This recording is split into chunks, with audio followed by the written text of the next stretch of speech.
Okay. So we are going to get started with a Kahoot today.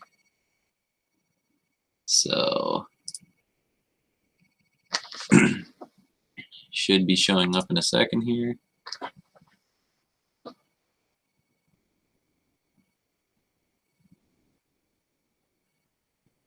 This is a little bit of review stuff from the last chapter and trying to get us ready to talk about page replacement policies. So there will be I should warn you, you may need a calculator. There's going to be a little bit of math, a couple longer problems. So we'll see how we do. If you need a calculator, go ahead and grab one.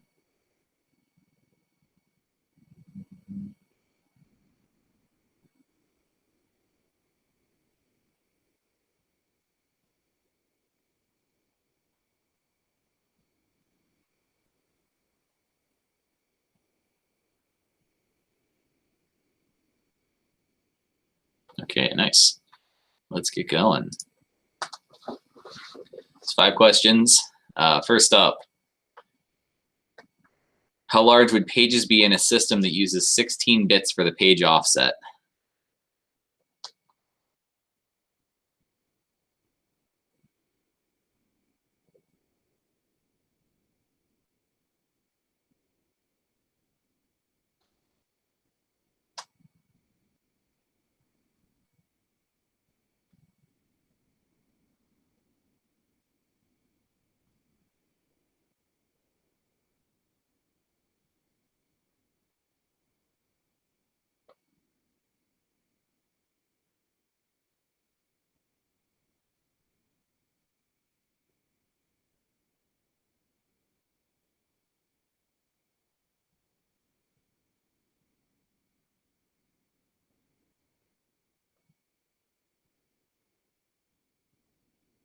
Okay, nice. So most of you got it. I tried to click on the Google Hangout. Oh, so yeah, that will not work. So if we use 16 bits for the page offset, that means we can address 2 to the 16th bits, or 2 to the 16th bytes. So that means 2 to the 16 is 65,536. If we divide out the 2 to the 10th, which is a kilobyte, that's divided by 1024, should leave us with 64 left. So 64 kilobytes. Or we can say that, 2 to the 16 minus 2 to the 10, or leaves us 2 to the 6 plus 2 to the 10, which are times 2 to the 10, which is 64 kilobytes. So in any case, 16 bits means we can address 64 kilobytes of space. 4 kilobytes would be what we normally have for these 32-bit systems.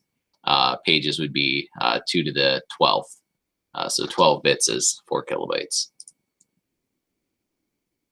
Nice work to the people who got it. Next up, if we want to cover a 4 megabyte cache with the TLB and the system uses 4 kilobyte pages, how many index bits does the TLB use?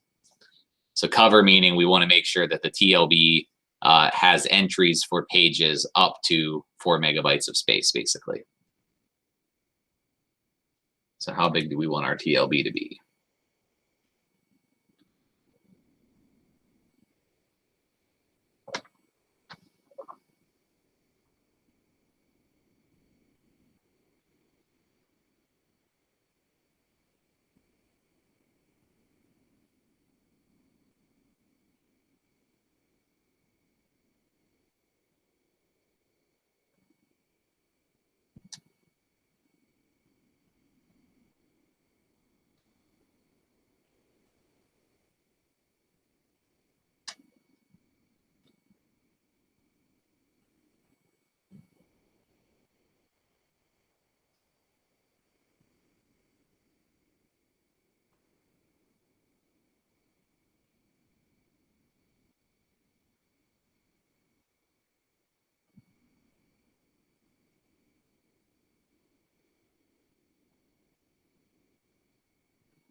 Okay, this is a tough one.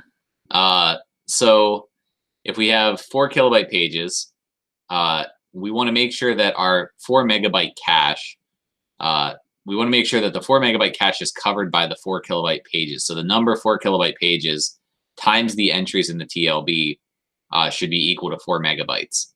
So that means that we have 4 megabytes divided by 4 kilobytes, which should give us 1,024 entries. So this is 4 times 2 to the 20th divided by 4 times 2 to the 10th.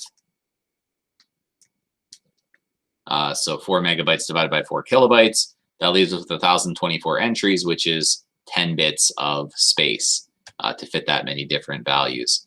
So that's why 10 is the correct answer. And again, this is because we want to make sure that the cache is, like if we have all of the data in the cache, that we could also have all of the pages that cover that cache in the TLB at the same time. So ideally, we don't have to go to software for anything. We don't have to go to main memory for anything. We already have the address translation from the virtual to physical address, and we have the data in the cache for that physical address. So that's a tricky one. Only a couple people got it. Good job if you did. Next up, which data structure is FIFO? A little bit easier.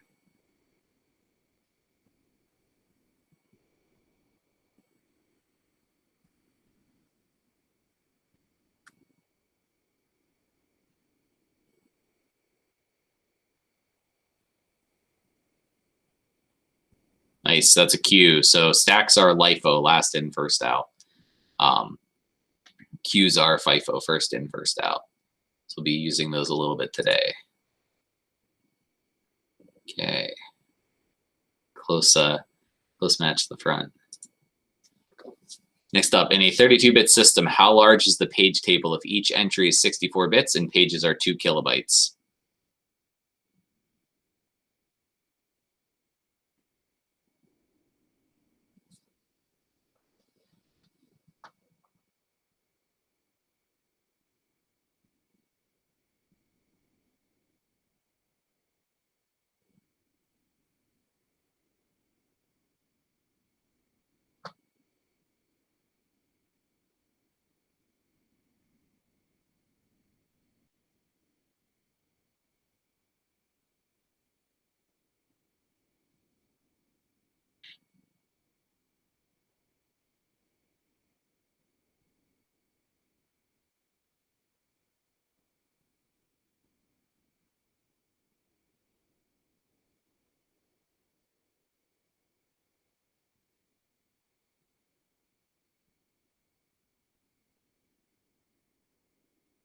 Couple seconds left. Okay, that was a little quick fire maybe. So a 2 kilobyte page means 11 bits for the page offset. If we have 11 bits for the page offset in a 32-bit system, that means we have 21 bits for the page number. And we need an entry for each of those page number to page to frame number mappings. So that means 2 to the 21. And that is times 64 bits each for each entry. Divide that by 8 to get back to bytes, and then divide out a couple 1,024s to see that we have 16 megabytes of space. So that's what we're working with there. Is 16 megabytes. I think most people that finished got it. So nice work. We got one final question. Stewie with a commanding lead here. True or false? A page fault occurs when a page is not currently mapped to a frame.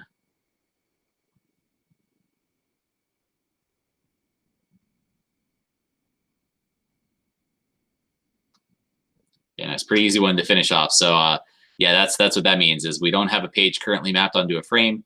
We have a page fault. We have to put that page in physical memory. So we tried to access an address that wasn't currently in physical memory, and the OS has to correct that. So let's see our final podium. 3rd place. Nice work to our Russian comrade. 2nd place, Birds Aren't Real. And in 1st place, Stewie with a commanding victory. Nice work there. Okay. So nice job. Hopefully that's good warm up for lecture today. So today we're going to be talking about page replacement algorithms. So this is what happens when we have a page fault, and especially it happens when we have a page fault and we don't have any available physical frames. So if we don't have enough physical frames to put a page into, we have to find a free frame somehow. So if we have a page fault with available frames, if we have a free frame, we can just use that. However, if we don't have a free frame, we have to select a victim frame. And that's most of what we're going to be talking about today, is how to choose the victim to remove from physical memory, and to how to remove, well, which one we're going to remove from physical memory to replace with the page that we want to move into physical memory. So this requires two swaps. We have to remove a page, whatever the victim frame is. We want to remove that victim frame, write that page back to secondary storage, and we want to read the new page that we want to have in memory into physical memory. So this requires, however big our page size is, copying that much data from secondary storage to physical memory. And then once we've done this, since we had a page fault, that sort of triggers this process. It halts the process that was running while this happens. And so we want to continue the process from where this page fault occurred. We can skip some of this process. And this is something that comes up in hardware, like in computer architecture. You're probably familiar with this if you've had that course or are currently in it. So caching deals with these bits as well, which is that we can avoid writing things back by using a modified bit, or the other term for this is a dirty bit. So this bit, the modified or dirty bit, will indicate whether or not anything has changed on a page or on a frame. So if we have a frame in physical memory and it hasn't been altered, that means that the page that, or like the copy of it that we have in secondary storage, is the same as the one that's in physical memory. So if that's the case, we don't have to write back the same thing into secondary storage. We can just leave the copy in secondary storage and overwrite the stuff that's in physical memory. So this can help reduce the overhead a little bit because we don't have to do this part. So we'll add in here optional or maybe unnecessary if a modified or dirty bit is used. We only have to do this part of the process if we're not using a system with a modified or dirty bit. And it's pretty cheap to add a single bit to each frame entry to basically say, like, have we written to this memory or not? The hardware can handle updating that bit. So it's pretty cheap to do this, usually going to be beneficial because we can avoid a lot of memory writing and reading, or a lot of memory writing if we have this dirty bit. So a lot of these algorithms will sort of assume that we have this capability and that we can identify when a page has been written to or not, since it's read from physical memory. So there are a lot of cases of this, right? There's read-only data in programs. There is, library code. In fact, most code will not be written to. And so that means that most of the code pages that are in memory do not have to be written back to secondary storage. But really, any read-only data will not have this property, or even data that is read-write, but you just happen to read it for the time that that page was in physical memory. That means that we don't have to write it back to disk. So this can be a pretty significant optimization on page replacement. So for all of these, you should have seen this in the book, hopefully, that we're going to evaluate these page replacement algorithms by basically giving a reference string of addresses. So we're going to say these are the addresses and the order in which we access them. So like right down here. And then what we're going to do is take those addresses and translate them to page numbers. Since we don't really care about the offsets that we're accessing in a page, we really just care for page replacement about the page numbers that are being accessed, because that's going to determine which pages we need to have in physical memory versus the ones that we don't need to have in physical memory. So in this case, I'm giving a reference string as a list of page numbers, but just to be aware that, like, you know, for an exam problem, we could give a reference string of actual addresses and ask you to translate them to page numbers and then do something based off of that. So we are basically given the order and the pages that are going to be accessed by each program. And we're going to then just, you know, determine what pages are going to be in physical memory versus not in physical memory based on the replacement algorithms. So to sort of dive in, the first algorithm we're going to look at is FIFO, page replacement. So this is based on the sort of intuitive idea that maybe this is fair, that the page that has had the time to be in memory the longest is the one that should be replaced. And that there are possibly pages in the system that, you know, were used for initialization. You know, we launched our system, we loaded a bunch of stuff into physical memory to get our operating system up and running. And then after that point, we probably want to start loading in application programs. So, you know, you open your browser, you would want to replace the pages that were just there for system initialization with the pages required for the browser to run. So this essentially just has a queue that will track the frame number that will be replaced next. So, you know, we're just going to look at each of these numbers when we bring something into our set of pages. So I'm going to try to draw here.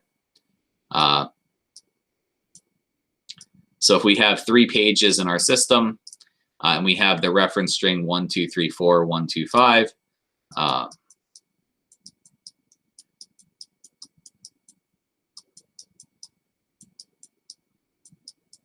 I'm trying to get a document camera set up, but I haven't quite figured out how I can get it hooked up to my computer. I think I need a longer cable. So we have our pages here, or our frames. And we would just basically, you know, when we put page 1 in, page 2 in, page 3 in, we would also keep a queue of the pages in the system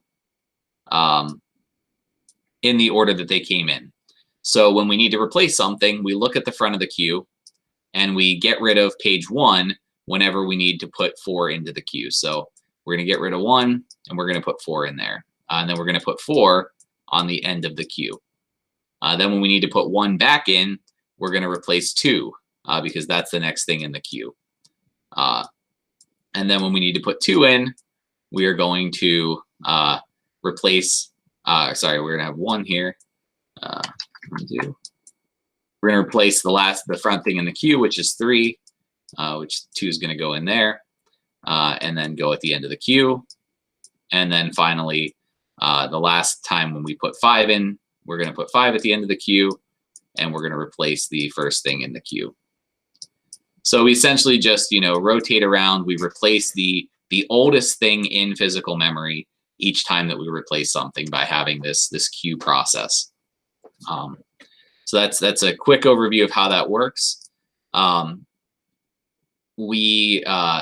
This works okay in practice, but it can have some performance issues, mainly that things that are accessed long term, like library code, might get pushed out of physical memory every once in a while, right? It's not going to happen all the time, but like if we want to keep something in memory forever, this doesn't allow us to do that. Everything eventually gets bounced out of memory because of the fact that it is just a queue process. So once you are the longest thing that has lived in memory and you need to do a page replacement, that page gets pushed out of physical memory and then ends up getting brought back in. Yeah, it is. The queue is inevitable. That's a good point. That eventually everything will leave physical memory and then have to be brought back in. So this can have, you know, poor performance if we are, you know, sort of constantly filtering through and, you know, rotating through things that do need to be in memory pretty much all the time. And there are things that we want to pretty much always have in memory. This can also exhibit what's known as Bellidy's anomaly.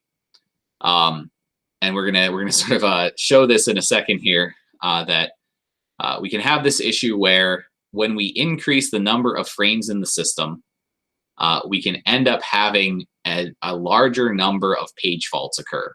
So the page fault occurs each time that we cross this off. So when we ran this for the number of axes I had here, we had a page fault for every time I crossed something out. And we have page faults.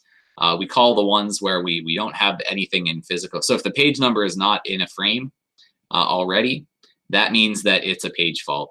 We do have the initial axes or page faults. So 1, 2, and 3, because of the fact that they weren't in physical memory, even though we weren't replacing something, we would consider those cold page faults. It's terminology from caching, again, that it's a cold miss whenever we just don't have anything in physical memory there. So we would say that, 1 was a page fault, 2 is a page fault, 3 is a page fault. 4 was because that wasn't in memory. 1 is because that wasn't in memory. 2 is because that wasn't in memory. 5 is because that wasn't in memory. So we actually have, for all of the 7 axes, we're going to have 7 page faults in this example. So let's take a look at this, and I would like you to sort of break into groups, do this on your own on scratch paper, figure out if we have this full string of references. So I started it for you up to this point. But if we have this full reference string where we access these pages in that order, how many page faults occur when we have 3 available frames, and how many page faults occur when we have 4 available frames? So go ahead and take a couple minutes to work that out, and I will be around in Discord to check in with you in a minute. So go ahead and scatter.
Okay, so let's bring it back to the front of the room then.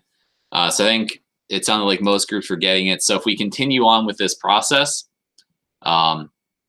we had stopped at the 5 here for the first example, and we had been at 7 page faults so far. So the initial 3 cold misses do count. So that if we don't have it in memory, we do count the first 3. So that means we have 1, 2, 3, 4 cause default, 1 cause default, 2 cause default, 5 cause default. So we have 7 page faults up to this point.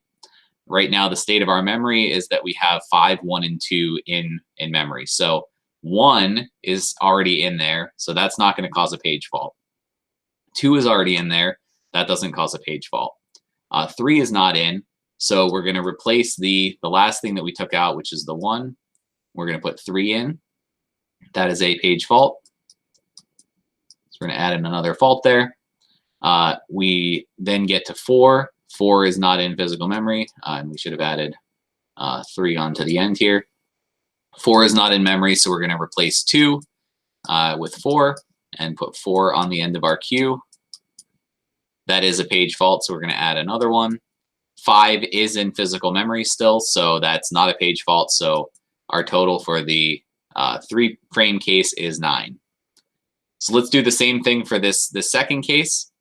So we're going to put 1, 2, 3, 4. And I'm going to just do a tally for faults this time. So we have 1, 2, 3, 4 page faults so far because these are all cold misses or cold page faults because we haven't warmed up the system yet, right? So then the next thing we're going to put in is, or we're going to look for is 1. That's in physical memory. So, and our queue would be right now 1, 2, 3, 4. So 1 is in physical memory. That's not a page fault.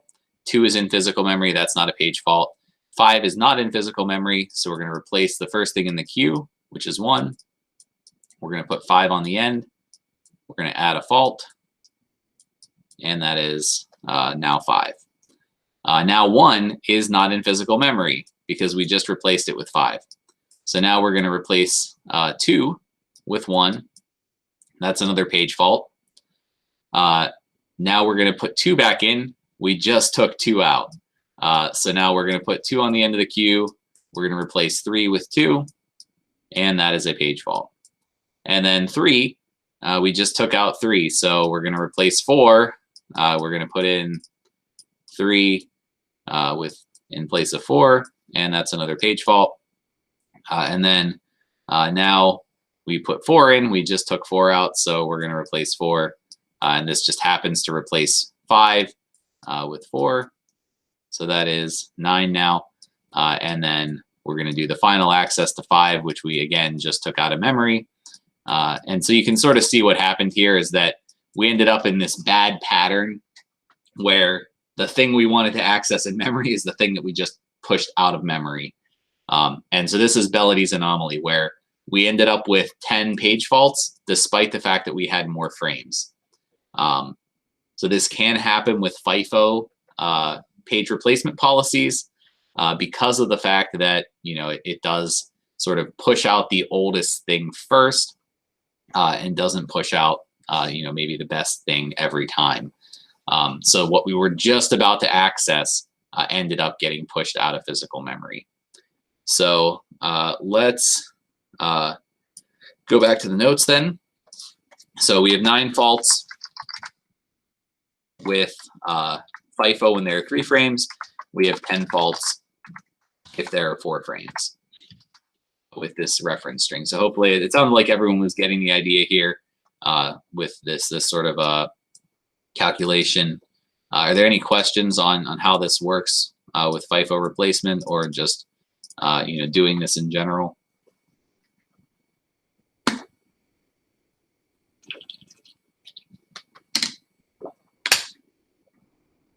Okay, cool. Let's move on.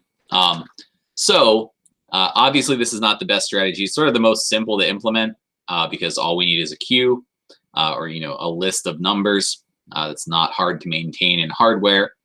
So this is a pretty efficient strategy, but it's not the best.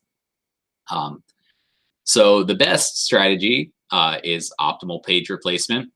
And what we want to do in optimal page replacement is to replace the page that will not be used for the longest period of time. So if we can sort of predict out to the future and think about what is the longest possible time until we use the next page. So we want to basically know the reference string, look into the future, and see what is currently in memory that will be used furthest in the future. And that's what we want to replace. So we have, if we use something else before it, we want to keep that page in physical memory. So let's again go back and use this policy and basically do that where we, if we have the point, we have 1, 2, 3, 4 in memory, we want to look at the next couple axes and figure out like which of these things will need to be used closest in the future, which one is farthest away from being used. So in the case that we have 1, 2, 3, 4, and we look at this reference string, your first replacement. So let me see if I can delete these things very quickly. I don't quite know how to use this program. Let's just do a new. Yes, FIFO. So if we have the same setup with, how many frames did I say to use for this? 3 frames. So we have 3 frames here available to use, and we have the same access pattern: 1, 2, 3, 4. 1, 2, 5, 1, 2, 3, 4, 5.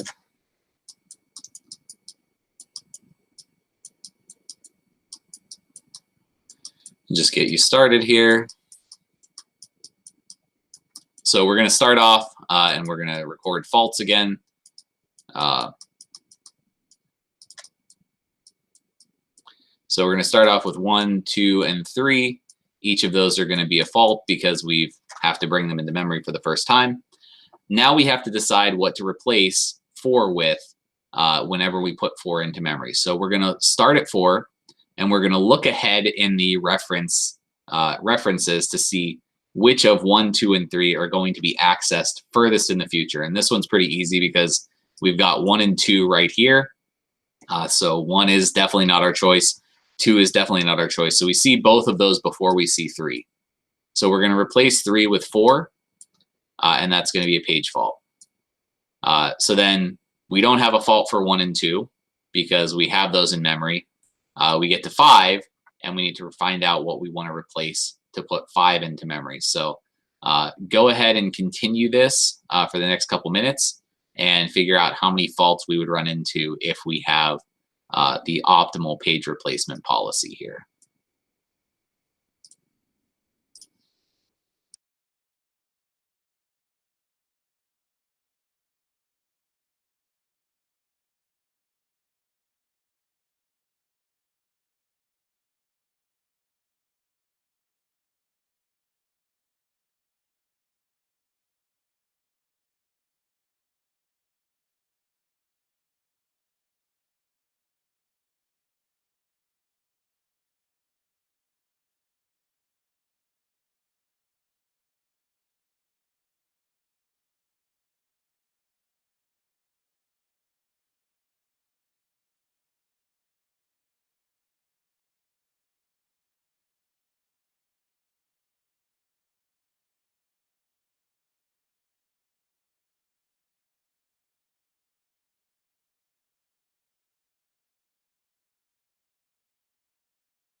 Okay, let's bring it back to the front. So I think most of you were getting it there, but let's just go through it just to be clear.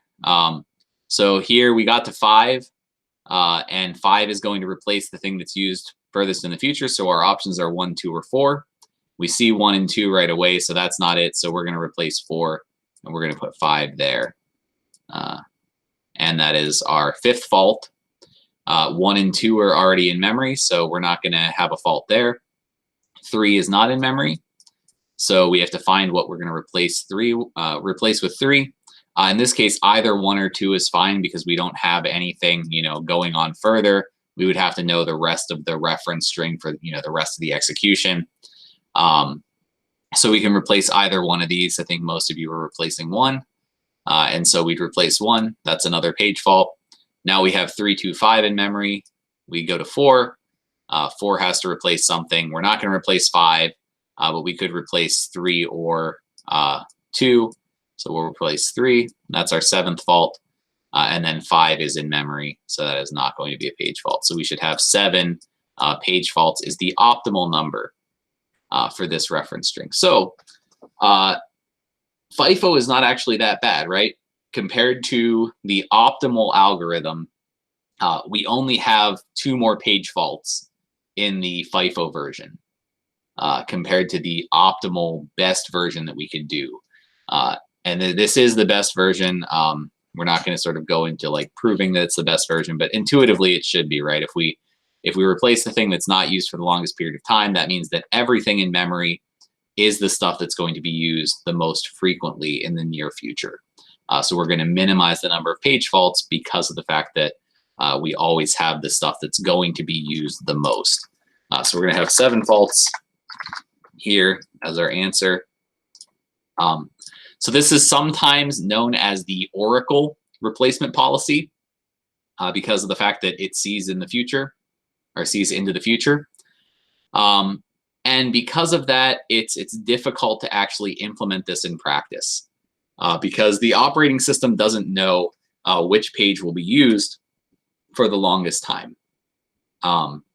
It's just very difficult to tell what is going to be used in the future. Yeah, so how is this applied practically? That's a good question. So let's open that up for a group discussion on Hangouts here. So how would we apply this practically? What could we do? Any ideas?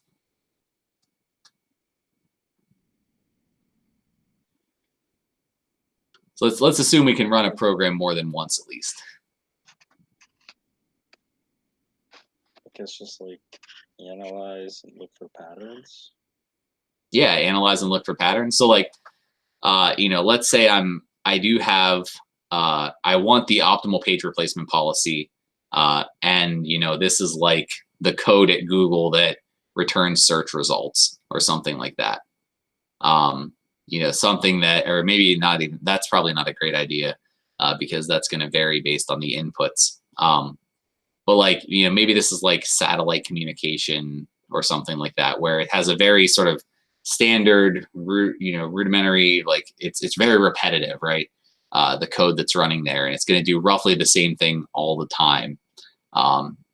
So we have something that, it's always going to do roughly the same thing, but we do want to use like a, out of the box OS.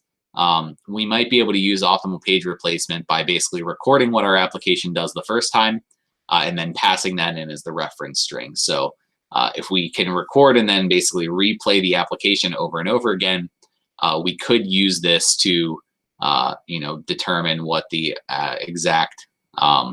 what the optimal page replacement policy would be. Realistically speaking, most of the time, the way this gets applied is that we use an approximation of this algorithm. So next class, we'll talk about LRU, LRU approximations, second chance replacement, and then counting replacement algorithms, all of which basically attempt to approximate this policy. So because of the fact that we can't really know for sure, this replace the page that is used for the longest period of time is the sort of key to optimal page replacement. We want to approximate that policy. So instead of having the FIFO policy, which is just what has been in memory the longest, we want to try to approximate what will be used in the future. So it's very similar to caching, right? Caching in hardware tries to do the same thing, where what we want to do is pull things in that will be used again in the near future, or prefetching. Like if we want to pull in memory close to the memory that we're currently using because we expect that it might be used. And there's some sort of trade-offs, profit versus risk there, where, if we do it the right way, we win. If we do it the wrong way, we lose. But sometimes it's best to sort of try to approximate and guess as best as we can. So yeah, in terms of practical applications, you will not see the optimal page replacement policy in like Linux, but you will see things that try to approximate it. So that's why we cover it as sort of a, this is the best possible thing we can do. And it's a good comparison point because if you, run a program, you benchmark it, you record the accesses it performs, you can say, for my page replacement policy, this is how well it did compared to the Oracle or compared to the optimal page replacement policy. So because of the fact that like 7 faults is still 7 faults, we can't do better than that. So 9 faults is okay. 10 faults is a little worse. If we can get to the point that, if we can get to the point that we have, 8 faults instead, that's better. And so, comparing 8 versus 9 means that 8's a little closer to the optimal. That means it's better. Whereas, we could never get to like 0 page faults necessarily because we just can't have memory ready to go right away. We do need to bring it in from disk at some point. So any questions on these? Otherwise, we're going to be done a little tiny bit early today, and we'll meet up on Friday. Okay. So again, just want to remind you, reading quiz for Friday, and then there is stuff that's going to be due next week. I think on Friday of next week, we will also have a take-home exam. I did kind of want to ask, what is the best format for me to pass a take-home exam to you in? Like, should I send you a document that you can print out and then scan and send back to me? Is it better if I do it in Blackboard? Like, what do you prefer? I do not have a printer, sir. You don't have a printer? No. Okay. And we could also do like make a copy of the, like, I think most of it'll probably be stuff that you can answer, If I can like write down the answers on a separate sheet of paper and then like take a picture and send it to you that way, then that's fine. Okay, yeah. Or like if you make a copy of if I send you a Google Doc, you could make a copy of the Google Doc and then just type up your answers and send that back to me. So maybe I'll do it that way, that I'll send you a Google Doc of the exam. And then whatever works best for you can be what you send it to me as. So if it's easier for you to do, print out and send a scanned copy, if it's easier for you to write them on a separate sheet, like I'll take answers in whatever format you want to give me them in. Okay. Yeah, for the most part. Don't like write a song or anything like that. I don't know. Crazy things you could think of, but yeah. Okay. So just to be aware that like next week we will have an exam. I'll probably just send it out like Monday or Wednesday and then give you the whole week to do it. So just have it turned in by Friday so that you can sort of fit it in whenever you can. It will be more of design questions and things that like, I'm going to assume that you're using the internet, so you can use the internet and just cite things that you reference. So just to sort of give you a heads up on that. And otherwise, I will see you on Friday. Have a good rest of your day, everyone. Too. See ya. Thank you.